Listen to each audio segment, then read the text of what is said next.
এখন দেখো সুপ্রিম কোর্টে বলে দিয়েছে যে কোনো আর এসএসসির গেজেটের ব্যাপারে ইন্টারফেয়ার্স করা যাবে না। তাহলে ইন্টারফেয়ার করা যাবে না তো ধরে নিতে হবে 7 তারিখ আর 14 সেপ্টেম্বর পরীক্ষা হচ্ছে, সেই পরীক্ষা হবে ধরেই তোমাকে কিন্তু পড়তে হবে, না হলে কিন্তু হবে না, আর কোনো কেস হবে না। এবং বাকি যা রিক্রুটমেন্ট হবে যে যাই বলুক, দেখো যেহেতু হাইকোর্ট এবং সুপ্রিম কোর্টের আন্ডারে হচ্ছে এবং এটা একটা ফ্রেশ ভালো রিক্রুটমেন্ট হবে বলে আশা করা যেতেই পারে।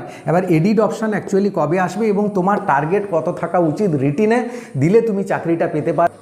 অ্যাকচুয়াল টিচার কতজন আছে দেখো, তোমার জন্য ভ্যাকেন্সি রয়েছে নবম দশম একাদশ দ্বাদশ মিলে 35,000 টোটাল ভ্যাকেন্সি রয়েছে। 2016 সালে কতজন টিচার পরীক্ষা দেবে? 15,400 জন। বাকি যে 17,000 টোটাল ছিল প্লাস সিট বাকিরা টিচাররা কিন্তু যে যার পুরনো স্কুলে ফিরে গেছে, কেউ ব্যাংকে, কেউ রেল থেকে যারা এসেছিলো তারা কিন্তু ফিরে গেছে, কারণ চাকরি বাঁচানোর তাগিদায়। এবার দেখো তোমার জন্য কিন্তু মাঠ পড়ে রয়েছে 20,300, এখনও পুরো খালি মাঠ। এবার দেখো 2016 সালে যারা টিচাররা যারা পরীক্ষা দেবে তারা পরীক্ষায় বেশি নাম্বার পেয়ে যাবে, তুমি পাবে না, তাই তো? এটা কখনো হতে পারে? কারণ পড়াশোনার মধ্যে তুমি আছো, তো তোমার জন্য তো জায়গাটা আরও বড়, তুমি তো এর সিটটা বুক করবে, কারণ 10 নাম্বার টিচিং হাই এক্সপিরিয়েন্সের 10 নাম্বার, সেটা তো পরে আসছি দিলে বুঝতে পারবে। দেখো তোমার এজ রিল্যাক্সেশন কারা পাবে, যার ফলে তোমার সিটটা তারা দখল করতে আসবে। এজ রিল্যাক্সেশন একমাত্র এই 15,400 জন পাবে, আর কেউ এজ রিল্যাক্সেশন পাবে না।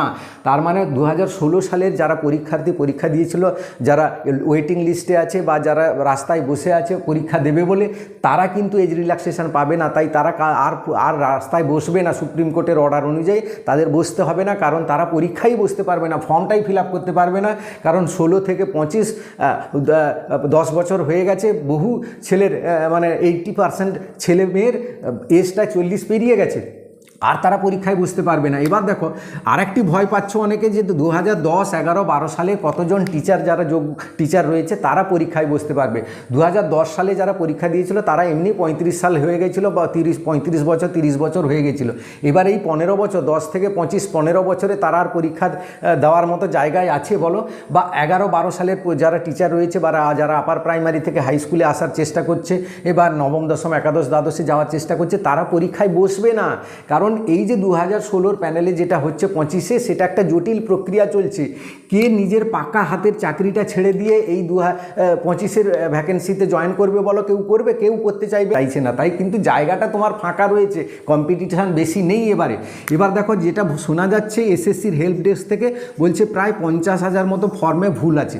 তাহলে এডিট অপশান কবে আসে? এসএসসি যা করবে সেটা কিন্তু ভেবেচিন্তে করবে এবারে, হ্যাঁ, এটা মনে রাখবে। এবার দেখো ভাইবা এক্সপিরিয়েন্স ডেমো নিয়ে তুমি 30 তো নাম্বার তোমার হাতে রয়েছে, তাই তো? কিন্তু 10 নাম্বার টিচাররা পেয়ে যাচ্ছে, তো পাক না, তারা তো এই সিটটা বুক করছে, তারা 10 নাম্বার পাচ্ছে, কিন্তু রিটিনে তো তোমার থেকে সে বেশি পাবে না, কারণ রিটিনে পড়ার মধ্যে তুমি রয়েছো।